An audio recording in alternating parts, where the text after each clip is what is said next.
Hi everyone. Welcome to September. It's time for my reading wrap up. I'm filming this the first day of September, doing this vlog style again. It seems to be working really well for me.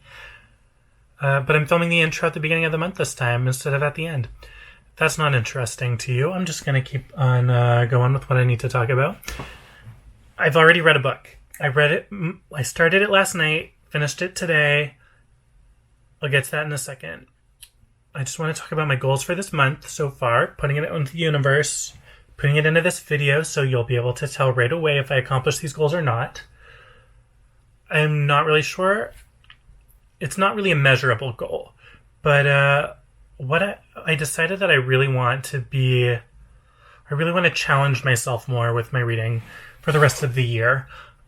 I've been reading a lot of, I don't want to say I've been reading fluff, but I've been reading a lot of kind of lighter fiction books, and I really want more content that I can think about, more big brain energy, more nonfiction, more kind of political discourse and social commentary. That's what I'm looking for the rest of the year. I'm almost done the last Shadowhunters book, and I'm over it. I don't want to be reading them anymore. I'm done with YA for a bit, I think. But yeah, that being said, I finished a book already. It was a short one. I read The Argonauts by Maggie Nelson. Rebecca Eats Books on YouTube posted a video a couple weeks ago, maybe a week ago. I guess it's like months ago now that you're watching this. But basically she was talking about Maggie Nelson. She has her new book coming out next week, I think. Anyway, Rebecca was saying that Maggie Nelson's really good and was talking about her writing, and it made me want to be a Maggie Nelson fan. So I dove right in. I took Rebecca's recommendation and started with The Argonauts, which I really, really loved. I just finished it today. The Argonauts is basically all about, it's like an educational memoir, is how I would describe it. It's Maggie Nelson is taking her lived experiences, but also researching more data to kind of back up the things she's talking about. Very similar to John Green's approach in the Anthropocene Reviewed, but a lot more in depth. And Maggie Nelson in this one really honed in on talking about kind of queerness and the intersecting identities of being queer and being a parent, and the pressures that fall under the patriarchy of those intersecting identities. So yes, definitely big brain energy. Accomplishing my goal right away.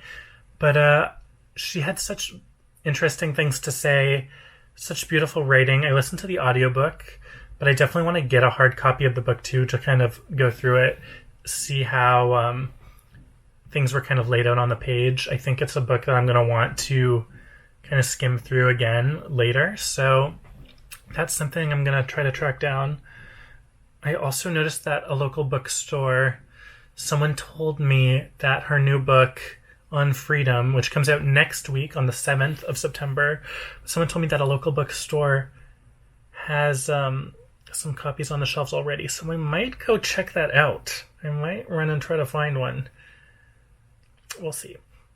Anyway, The Argonauts, really interesting, really good, great social commentary, great discussion on queerness, great discussion on gender and parenthood and the body. It was beautiful. So far, I am definitely a Maggie Nelson fan. Gonna try to get some more books on my list ASAP. Loving this for me, this big brain energy thing that we're exploring. I'm an intellectual. I think where it's coming from is so much of the TV that I watch a lot of television, and a lot of it is very escapist. I watch a lot of reality TV, a lot of, kind of lighter TV shows. So I think that I want to be more kind of proactive and using my brain more when I read. And I find that's something I really like about reading, like writing as an art form is it's so active. Like audiobooks aside, that's a different story. But when you're reading, you are forced to absorb the information. If you stop moving your eyes across the page, the information stops coming into your head. So it gives you an opportunity to stop and reflect and think about what you're reading, apply it to your own experiences, and then continue on. Whereas a movie is kind of passing in front of you. And you can pause a movie sometimes depending on how you're watching it, but it's not the same.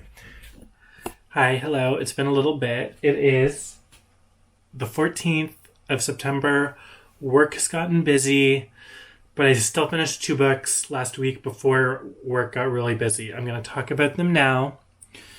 I didn't really think about what it was that I was going to say in this clip.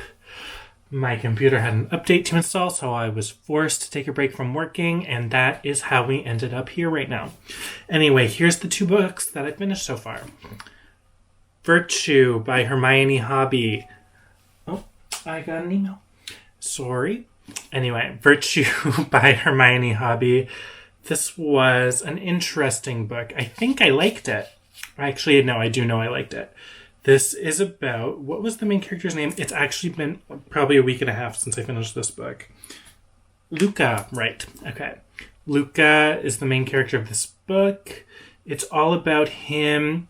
It's weird. It's a weird approach. It's kind of written like a period piece, but it takes place in like 2016, 2017. Sorry, my hair is distracting me. I need a haircut real bad. Okay.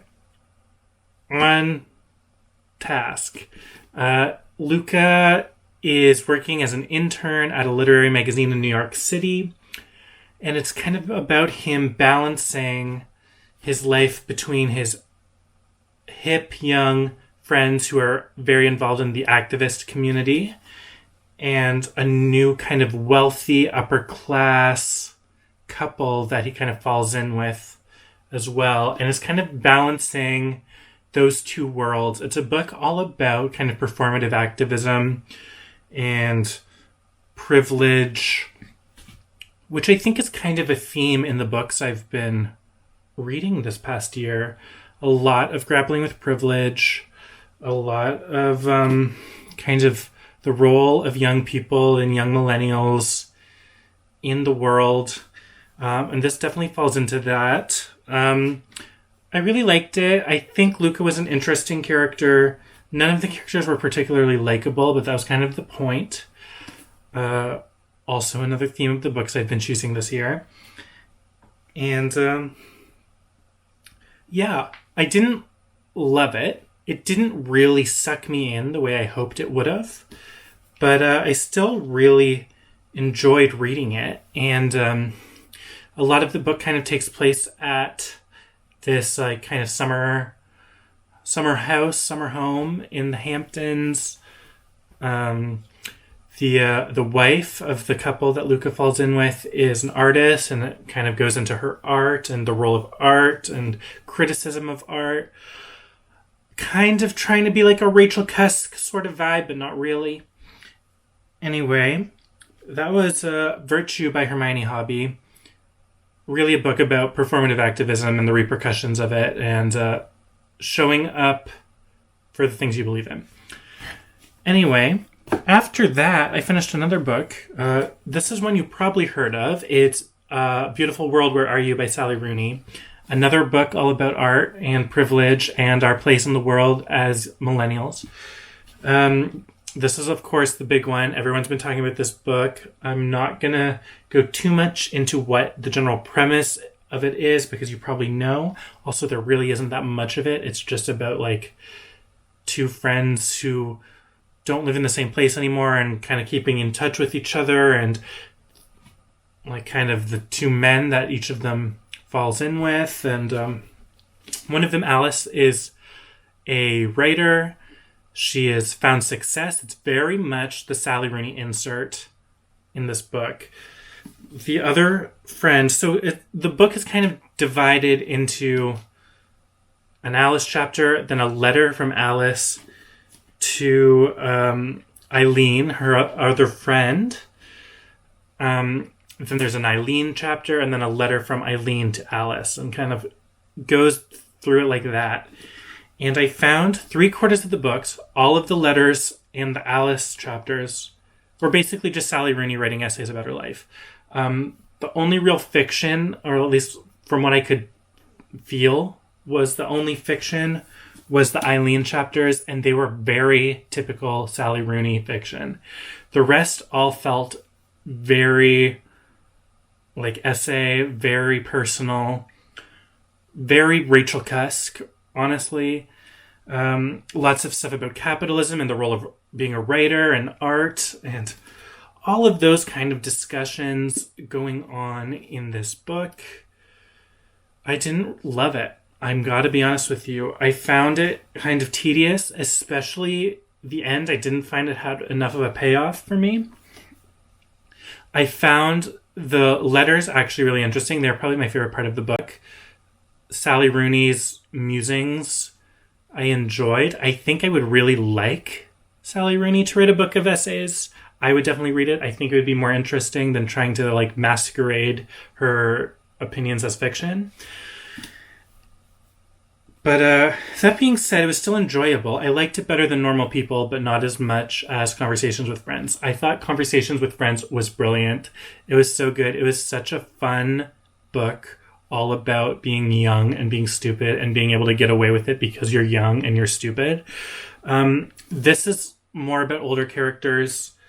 The points where they're at in their lives, they're more mature. They found more career success. There's a lot more kind of at stake, and makes it kind of sad a little bit. But yeah, I also found there's a whole other conversation to be had with this book about the marketing of it. This book was marketed so intensely. This is probably the biggest marketing campaign for a book in years, and so much of this book is about capitalism and Sally Rooney inserting her own Marxist ideas into this book. And it felt very kind of disingenuous and like, I don't know, like just a little bit icky to have a book preaching all about how bad capitalist systems are when it comes to publishing and art. And then to have that idea be pushed at you via the biggest marketing campaign we've ever had. So yeah, that's a whole other conversation. I'm sure someone has written an essay somewhere about that. Maybe I'll write one someday too. Who knows? But it's probably too late now. I've missed the train to the Sally Rooney essays. I did have like some ideas. I found a lot of my ideas with this book and the marketing around it. I felt the same way with Lord's latest album and the marketing around that, and kind of the environmental aspects that Lorde has been talking about, coupled with this like mass release of, I don't know, an album. Anyway, that's a whole other tangent for a different day. Sally Rooney Beautiful World is it's a nice, chill book. Not a ton of plot, but there is some plot. I really liked Felix, Alice's romantic interest. I did not like Simon, Eileen's romantic interest. I think that was intentional, but yeah, I also know that there's a lot more of like some subtleties in this book, kind of specific to culture in Ireland and specifically life in Dublin versus outside of the city in more rural areas. And I didn't really get that because I'm in Nova Scotia, Canada. But that being said, it was still a fun book. I enjoyed my time reading it. I just don't think it was as much of a hit as it could have been. Anyway, those are the 2 books I've read this month since my last check-in.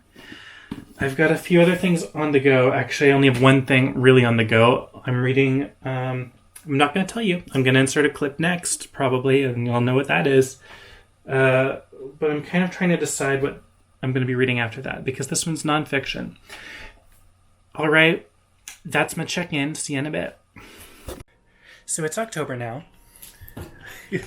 And things have, as you can tell, not really happened. I haven't really read anything in like, a month. And spoiler, because of this little guy. Hey, come here. Come here. So here. This is Ernie. We got a little puppy. So that's taken a lot of my time. Hi. And not just Ernie taking my time, but I work in TV production, and we are currently in production right now. So I'm working like 16-hour days. Ernie, leave that alone. So yeah, reading hasn't really happened, but it's October now, October the 7th. Oh my god. We're working our way back into it. I've got more books, so I guess this is a combined September and October wrap-up now. Shh, shh. Ernie, that's not a toy.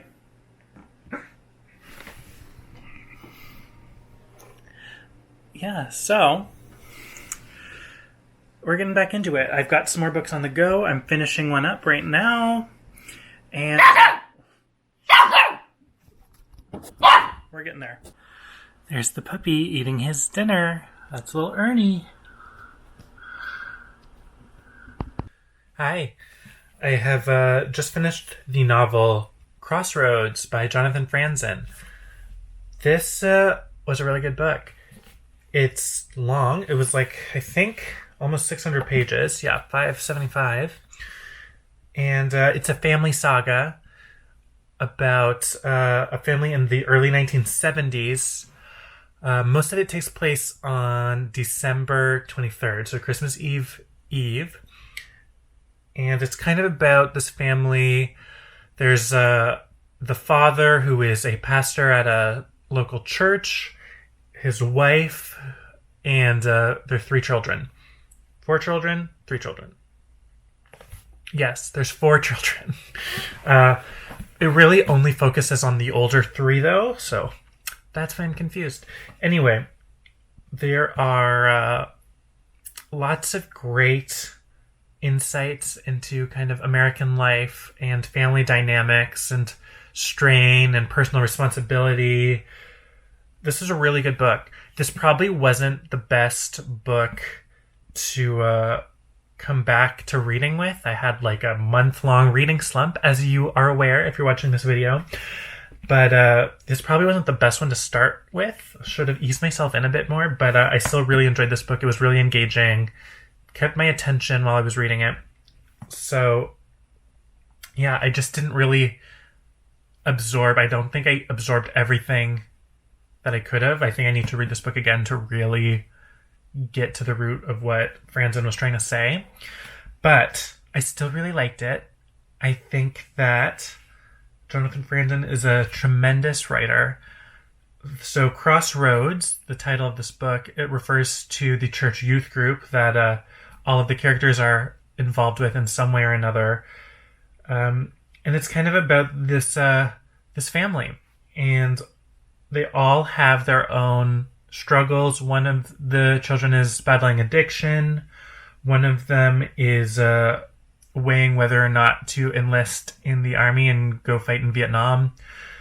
The father was the pastor of the church, but he's recently been not so much exiled, but the church is kind of losing interest in what he has to say and is kind of shifting focus to a new, more interesting pastor in town.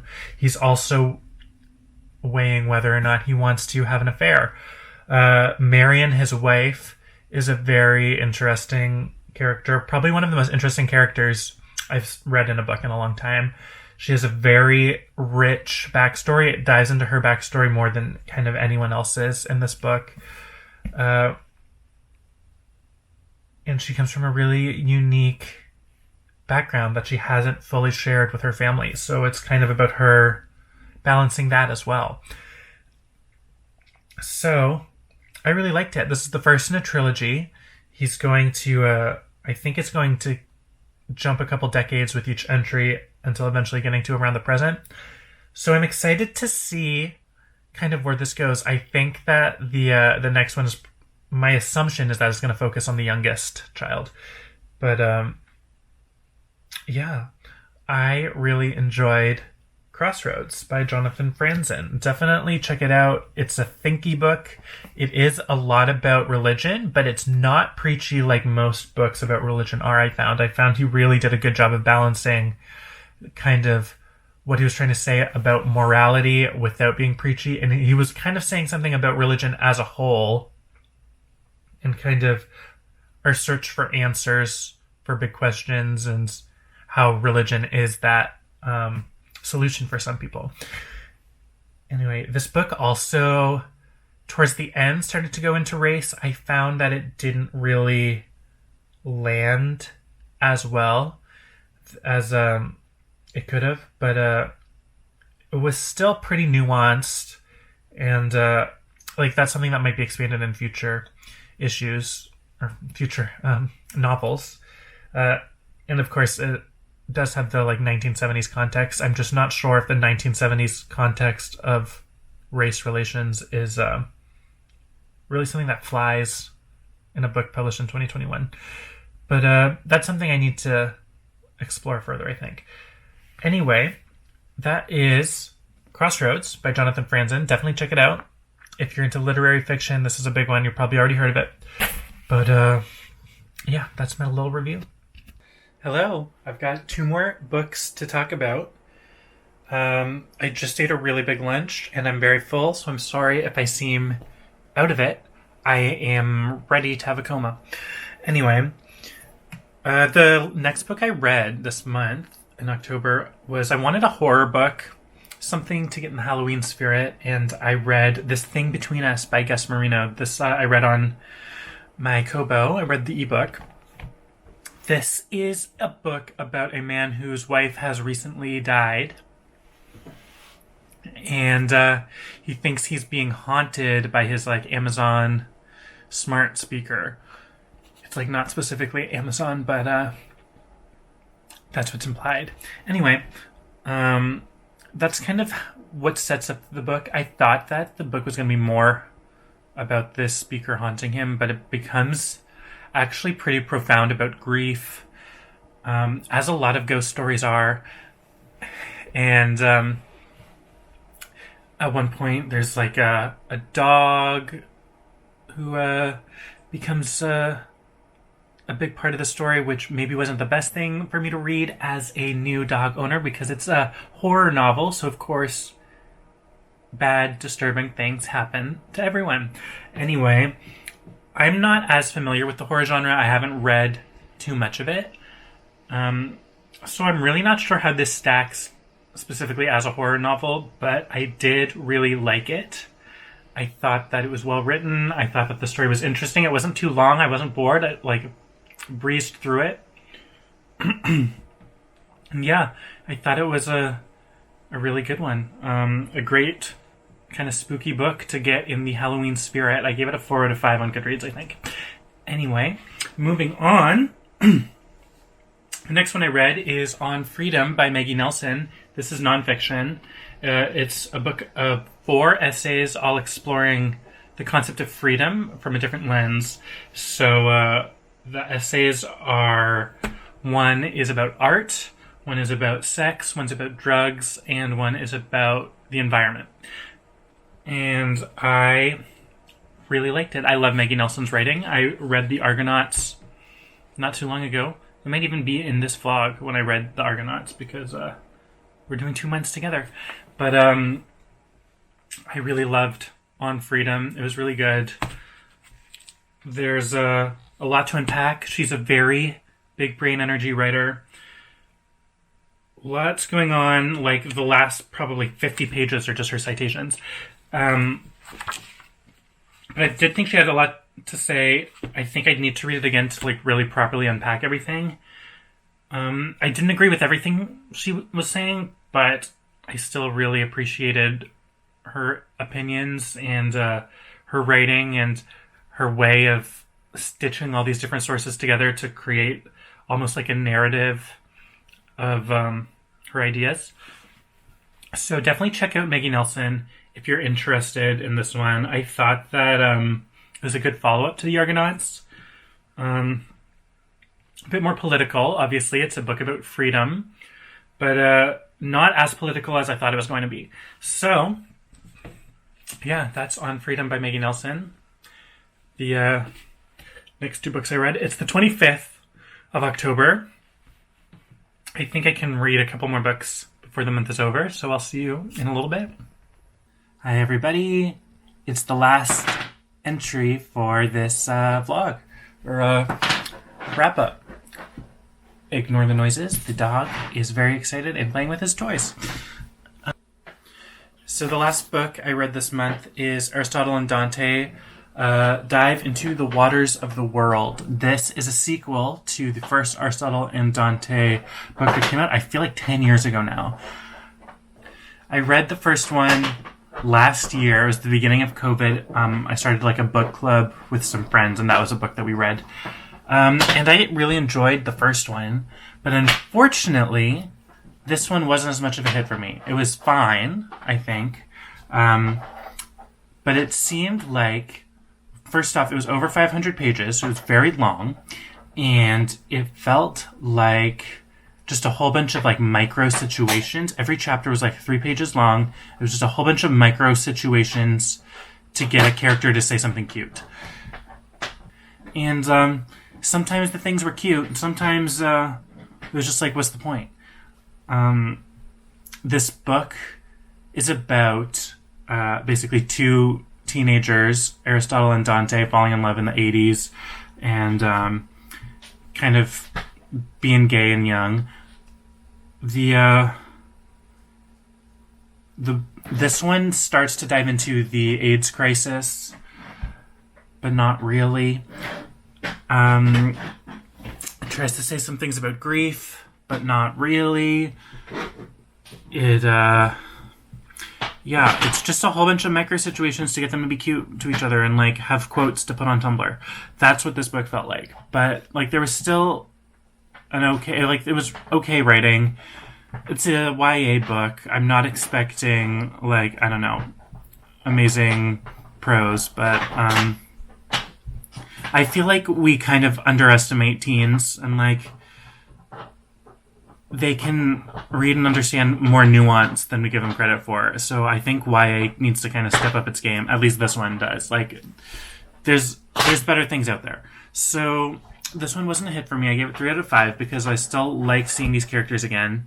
But ultimately, it wasn't a hit for me.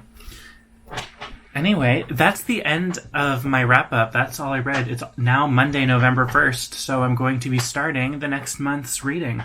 I've already got a whole bunch of books on the go, so I think it's going to be a much more detailed and comprehensive wrap-up for November. So I'm really excited to get back into reading now that work has calmed down and puppy's gotten settled.